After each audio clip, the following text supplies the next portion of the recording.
आपण तुला कोणी विचारलंय? सगळ्यांचं सांगते मी.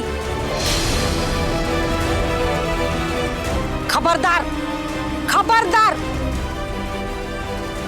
त्यांच्या घरी कुणी कामासाठी पाय जरी टाकला ना तरी याद राखा, त्यांनी किती बी पैसा दिला ना तरी त्यांच्यासाठी आणि त्यांच्या घरी कुणी बी कामाला जायचं नाही.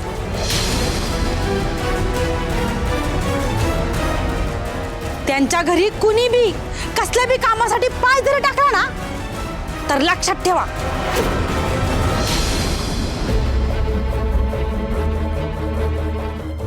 काय डोकं बिका फिरलं काय? गोळ्या चुकल्यात तुझ्या? हा काय बी काय बोलती? गजा भाऊ, तोंड सांभाळून बोलायचा. मला काय सांगती? म्हातारीला सांग की. बरोबरच बोलते आम्ही. किती नीच माणसं आहे ती. बास बास झालं. ए गजा भाऊ, तू मिंदा असशील त्यांच्या पैशांसाठी, आम्ही नाही.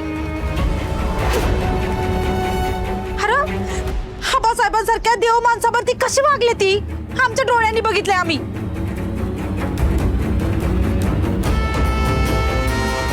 आणि तुला एवढाच जर पुळका असेल ना तर तूच जा त्यांच्या घरी काम करायला, इथलं कोणी येणार नाही.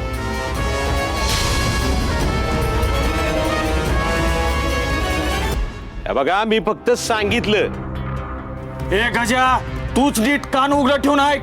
आमच्यापैकी कुणीच त्या घरात काम करायला जाणार नाही. होय, आम्ही समजे आबांच्या पाठीशी उभा आहे. आम्ही कोणच जात नसतो तिकडे कामाव. तुम्ही आमच्यासाठी स्वतःचं नुकसान का करून घेता? 4 पैसे एक्स्ट्रा मिळत असतील तुम्हाला तर काम करायला काय हरकत?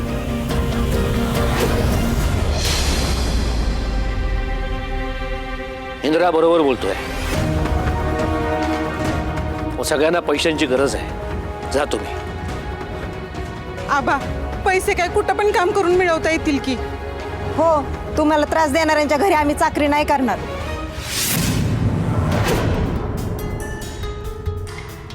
अरे आम्ही काम कुठं बी करू पण त्या घरात आम्ही काम करणार नाही. इंद्रा साहेब चला. चला.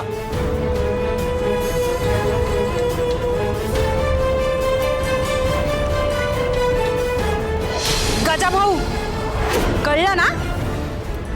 जा आता आणि जाऊन सांग तुझ्या विक्रांत साहेबाला, म्हणा वस्तीतलं कुणी बी कामाला येणार नाही त्यांच्या घरी. मग आमचं काय बी झालं ना तरी चालेल. जातो, महागात पडेल तुला.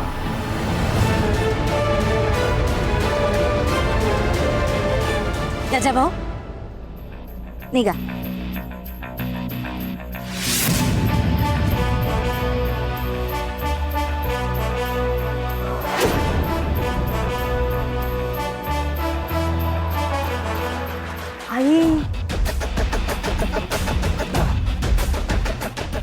आई, काय?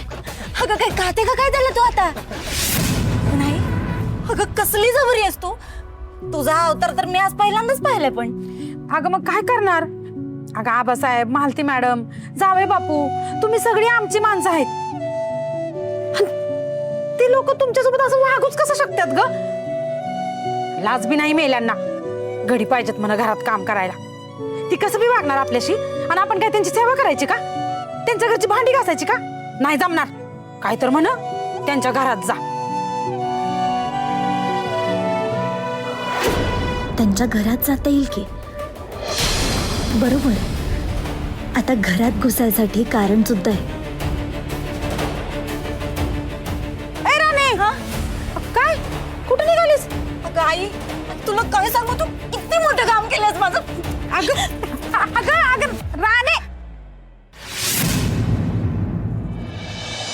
ठीक आहे, बघतो मी काय करायचं ते. माज आलाय सगळ्यांना. सोडणार नाहीये मी कोणालाच. दादा काय झालं? कुणाचं पण होतं? गजाचा. त्या इंद्रा राणीने सगळ्यांना फूस लावली. वस्तीतलं कोणी आपल्या घरी काम करायला तयार नाहीये. झालं. म्हणजे सगळं मीच करायचं का? नाही या, मला आता काही जमणार नाही. आत्तापर्यंत जेवढं झालं तेवढं पुरे. मला आता यापुढे जमणार नाही. अहो वहिनी, आपल्या माणसांसाठीच करायचं हे. एवढा का त्रास होतोय तुम्हाला? नाही होत ना त्रास? मग तुम्ही करा. मला जमणार नाही आणि मला आवडतही नाही. आवडत नाही म्हणजे? आवडत नाही म्हणजे आवडत नाही. कुठूनही नोकर आणा, मला काही माहिती नाही. कुठून येणं म्हणजे काय? ते काय बटाटे या स्टॉलवर नाही मिळाले तर पुढच्या स्टॉलवर आणा. काम करायला माणसं कसे आणणार आहोत कुठूनही? हे बघ, वस्तीतली कामगार माणसं आपल्या ओळखीची आहेत. काही झालं तर त्यांची कॉलर पकडता येईल. बाहेरून कुठूनही जर का माणसं आणली तर घरामध्ये कॅश असते, दागिने असतात. काही झालं तर काय करणार आहोत आपण? ते केवढ्याला पडेल आपल्याला? म्हणजे तुला काय म्हणायचंय? घरात मी सतत राबत राहायचं, सतत काम करत राहायचं. कामवाली आहे का मी? हे बघ, तू उगाच वैतागू नकोस. मला तसं म्हणायचं नव्हतं. असंच दिसतंय मला. हो, पण मला काय म्हणायचं? माझे प्रॉब्लेम तुझ्या लक्षात येत नाहीयेत का? अरे हो हो हो हो, भांडू नका. मी करेन सगळं. हे बघा, मी सगळं सांभाळेन. आणि तसंही 4 माणसांचं काम मला काही जड नाहीये. मला घरातल्या कामाची सवय आहे. नक्की कराल ना? मग काय, प्रश्नच मिटला. आता कोणाकोणाची जी काही फरमाईश असेल ना, त्यांनी डायरेक्ट रत्नाईंना जाऊन सांगा. हा, काय अजित भाऊजी, आता उद्या माझ्या मागे मला हे करा ते करा म्हणत येऊ नका. तुम्हाला जे काही हवं असेल ना, ते तुमच्या आईला मागा. हो बाबा, तुला काय लागलं ना तर मी देईन. हे बघा, आता चर्चा बाद झाली. चला सगळ्यांनी नाश्ता करून घ्या. या बरं.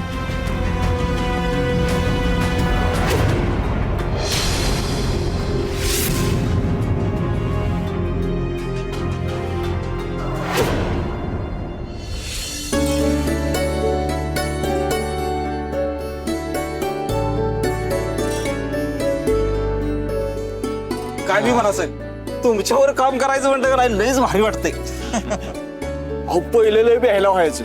तुम्ही नुसतं समोर आला ना तरी आमचा हातपाय थरथर कापायचं बघा. आणि आबासाहेबांबरोबर काम करताना जसा आपलेपणा वाटतो ना, तसा तुमच्यासोबत काम करताना बोलताना वाटतं. नाही, कसं आहे बघा, मलाही तुमच्यासोबत काम करायला खूप आवडतंय. आता मी तुमचा बॉस असतो तर हा आनंद कधी मला मिळालाच नसता. तुमच्यासोबत मिसळता आलं नसतं.